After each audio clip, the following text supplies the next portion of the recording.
They told me I was too old for this, that I had outgrown the kind of love that sneaks up on you, the kind of love that catches you off guard when you're least expecting it. I was too independent, too self-assured. At 53, I had carved out a life where I was comfortable by myself, with no one to answer to, no one to disrupt my peace. And for years, I believed that was enough. I had learned to navigate the world on my own terms, content with the rhythm of my own existence. I had mastered the art of solitude. My days followed the same quiet cadence: work in the mornings, yoga to stretch away the stiffness that came with age, tea rituals that grounded me, and long walks by the lake that offered me space to breathe. The silence was my companion, and I was at peace with it. I had no need for anything else. I was convinced my quiet little world was perfect just as it was. But some nights, when the house was still and the moonlight spilled through the curtains, I would lie awake in the dark, staring up at the shadows dancing on the ceiling.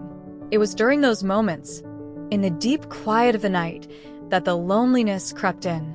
It wasn't the kind of loneliness that comes from a lack of company, but a more profound ache. When was the last time I had been truly seen? Not just physically, though that, too, had been far too long, but emotionally, spiritually, when was the last time someone really noticed me?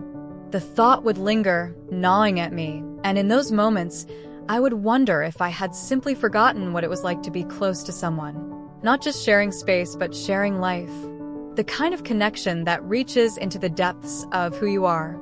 The kind of connection that requires vulnerability, trust, and the willingness to let another person in. I had pushed those thoughts away for so long, convincing myself that solitude was a gift, that I didn't need anyone else to complete me.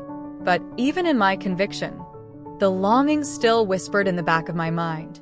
It was on one of those rainy afternoons, when the skies were thick with clouds and the world outside seemed to hold its breath, that I made a decision. My spare room sat empty, collecting dust, a quiet reminder of the space I had left unused.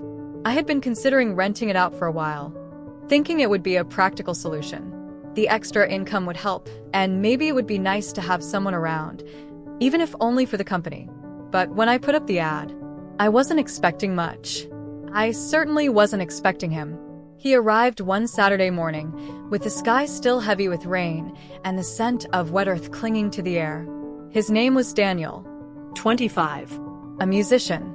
His eyes were deep, as though he saw the world in a way most people never bothered to look.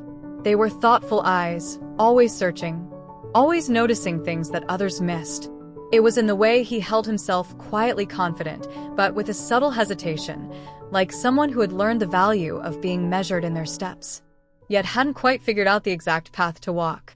When I opened the door to him standing there, his backpack worn and the guitar case slung over his shoulder, I felt something stir inside me. It was a feeling I couldn't quite place, like an unfamiliar flutter in my chest, something soft yet stirring. I didn't know it then, but at that moment, the world around me began to shift. He smiled as I led him inside, a small but genuine gesture that seemed to echo through the room. His smile wasn't the kind that demanded attention, but it was enough to make me pause, to feel a warmth spread through me that I hadn't realized I had been missing.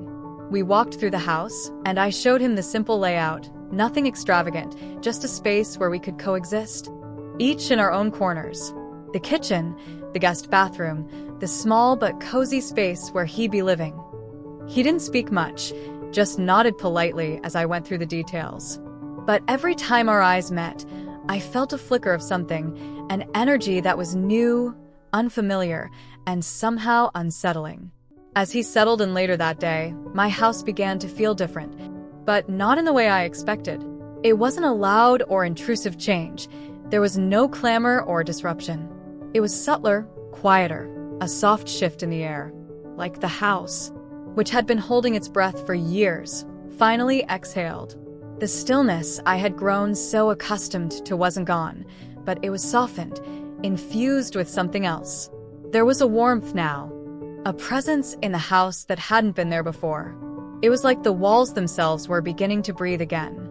In the days that followed, Daniel was a quiet presence, blending into the rhythms of my life without fanfare. He would play his guitar in the evenings, the soft strumming drifting through the house, a sound I had never known I needed until I heard it. There were no grand gestures, no loud declarations. It was just him, moving through the space with a gentleness that seemed to ripple outwards, reaching into the corners of my world, touching things I hadn't even realized were there. Sometimes, after a long day of work, I would come home to find him sitting in the living room, his guitar resting against the couch, and the room filled with the quiet sound of his music. He wasn't playing for an audience. He wasn't trying to impress. He was simply playing, the music filling the space between us. The silence no longer so heavy. I didn't realize it then, but in those quiet moments, something inside me was awakening. The solitude that had once been a refuge now felt less like a comfort and more like a shell, something I had built around myself to protect me from the world. And Daniel, without even trying, was slowly breaking that shell open, piece by piece. As the weeks passed, I began to notice the changes more clearly. The house felt fuller, not in the way I had feared, but in a way that made it feel more alive. His presence wasn't a disruption, it was a gentle invitation, a reminder that I didn't have to be alone. Not all the time. Not if I didn't want to be. And as for me, I began to wonder if maybe I wasn't as fine with being alone as I had convinced myself. Maybe I had been waiting for something, someone, to come along and show me that I could still be part of something bigger. That I could still feel seen, truly seen, even after all these years. I didn't know where this would go. I didn't know if I was ready for the changes that were stirring deep within me. But one thing was clear. My quiet world had already begun to shift. And I wasn't sure if I could go back to the way things were before he arrived. And part of me wasn't sure I even wanted to. At first, it was subtle. The small, almost unnoticeable things that began to thread themselves into the fabric of my daily life. Like the scent of fresh coffee drifting through the air every morning. Its warmth greeting me before I even stepped into the kitchen. He'd stand there, his back to me, the soft hum of a tune on his lips, so lost in his own world that he didn't realize I had walked in. I'd watch him for a moment, a quiet smile creeping across my face without my permission, and then he'd turn, catching my gaze for just a heartbeat. His smile, in return, was always soft, almost shy, but there was a silent understanding between us. There was something about him that made the morning feel softer. It wasn't just the coffee or the hum, but the way he moved through the house like he belonged here, like he'd always been a part of the space, and I, for reasons I couldn't quite explain, was starting to feel like I did too. We had fallen into a rhythm of sorts, the kind of rhythm that wasn't loud or urgent but steady, like the gentle pull of the tide on the shore, never forceful but constant. He would ask me how my day had been, but not in a way that was casual or dismissive, like the polite questions people ask because they feel they have to. No, his questions were deeper. As if he truly wanted to know, as if my words mattered to him in a way that felt both surprising and familiar at the same time. And I would answer, of course. Because there was something about him that made me want to share, though I often found myself holding back, keeping some parts of me hidden, like old scars I wasn't ready to reveal. But then there were those moments when his eyes would linger on me for a second longer than necessary, and in those brief moments, I felt exposed yet strangely safe. It was like he could see beyond my walls, beyond the guarded layers I'd carefully constructed over the years. No one had ever looked at me like that, not in the way he did. It was both unnerving and comforting, a paradox that I didn't quite know how to navigate. The vulnerability I felt when he gazed at me was unsettling, but there was an undeniable pull toward it, too. One evening, after a particularly draining day at work, I came down into the kitchen in my worn-out sweater, my hair still damp from the shower, the faint scent of lavender clinging to my skin, offering me a small semblance of peace amidst the chaos. I hadn't expected anyone to be there, but he was sitting at the kitchen counter, his fingers absent-mindedly strumming the strings of his guitar, the sound of a soft, melodic rhythm that filled the space with a quiet kind of energy. I stood there for a moment, watching him, not wanting to interrupt the tranquility of the scene. He was completely absorbed in the music, his eyes closed as though he were in some kind of private world. The soft glow from the lamp above cast shadows on his face, making him look both distant and near all at once. For a fleeting moment, I debated retreating back upstairs, away from the vulnerability of this shared silence, but something kept me there.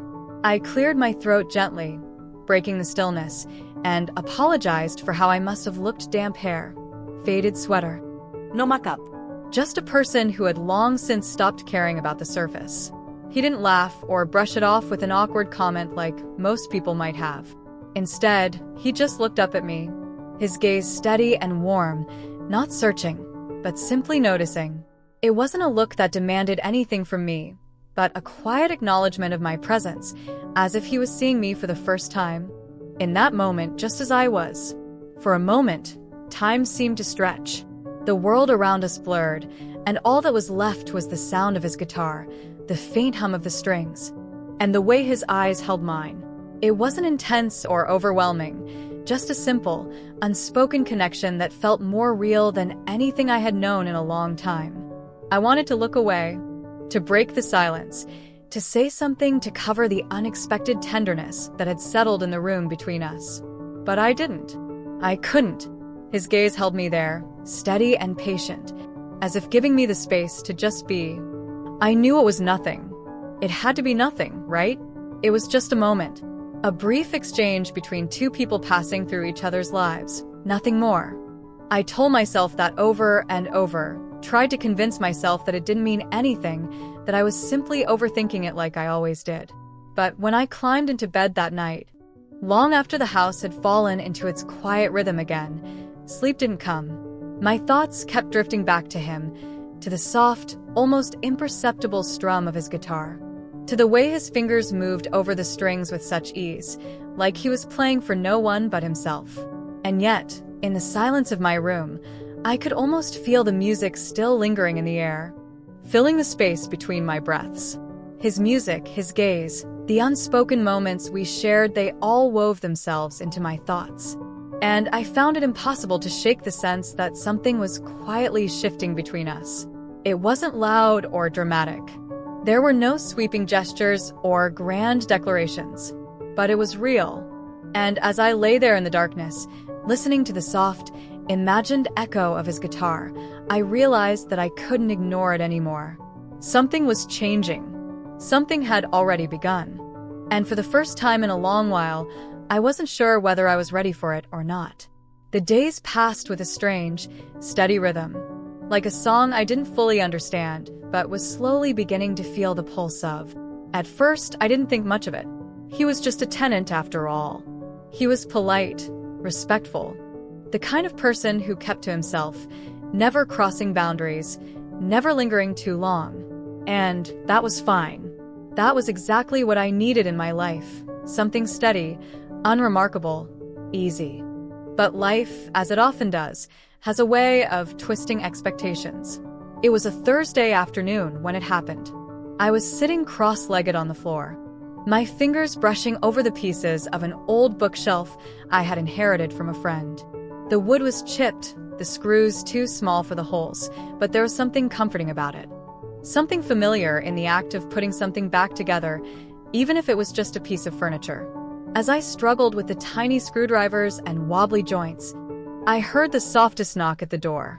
At first, I thought I imagined it, but there it was again, a gentle tap. When I opened the door, he was standing there in the hallway, a quiet presence that seemed to fill the space without trying. His eyes flicked to the bookshelf, then back to me. "Do you need help?" His voice was gentle, almost too soft for someone who was just asking a simple question. I gave a half shrug, not wanting to admit that I was struggling more than I cared to show. "I'm fine," I said, but before I could finish the sentence, he was already kneeling beside me, his hands moving to take the screw in mine. There was an ease to the way he worked, as if this was a dance we had practiced 100 times before.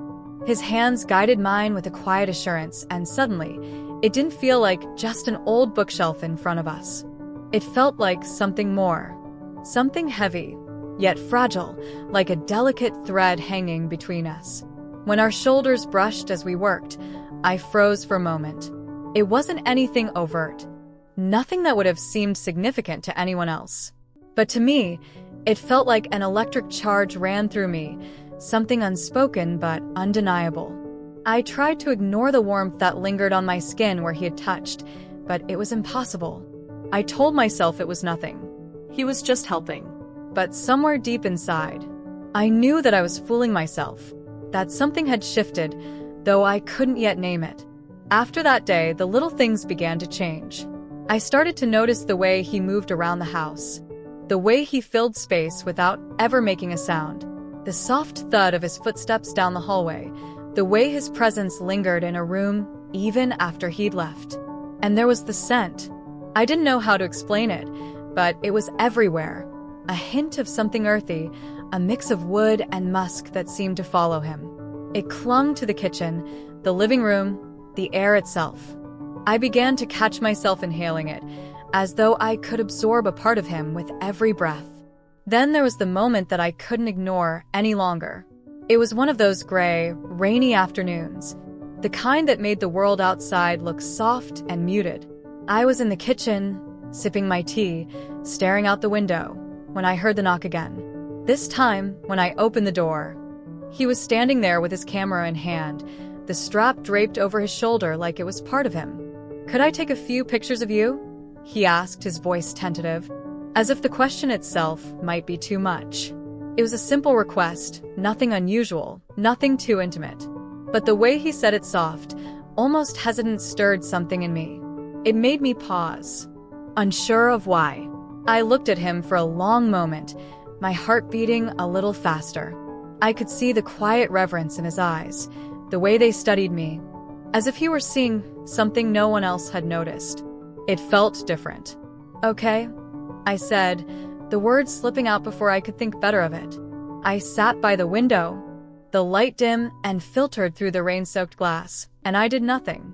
For the first time in years, I didn't reach for the distractions that had become so natural. No mask, no pretense. My hair was pulled back messily, my skin free of makeup, and I wore my oldest, most comfortable clothes.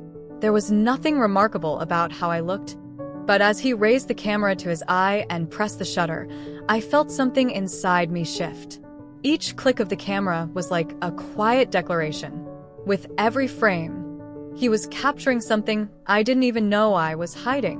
It wasn't just my image he was taking. It was something deeper, something unspoken, something fragile.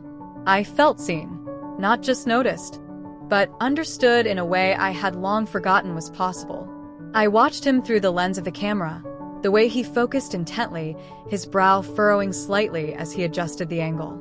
And then, for a moment, our eyes met. His gaze was steady, unwavering, as if he were trying to read the unspoken thoughts that flickered behind my gaze. And in that moment, something inside me stirred, something that had been dormant for far too long. I didn't know what it was, but I could feel it, the quiet unraveling of walls I had spent years building.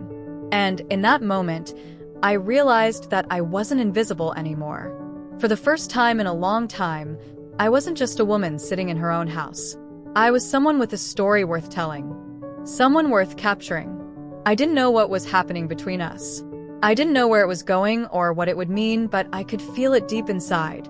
Something had changed. The air between us felt different now, charged with the weight of unspoken words, of glances shared in silence, of moments that passed but never really left. Something in me had awakened, and I couldn't go back.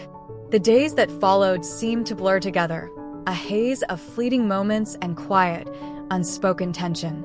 Every day felt like a step closer to something we couldn't quite name, something we couldn't speak of, an invisible force pulling us together, though neither of us dared to acknowledge it. It wasn't supposed to be this way. It couldn't be. He was my tenant.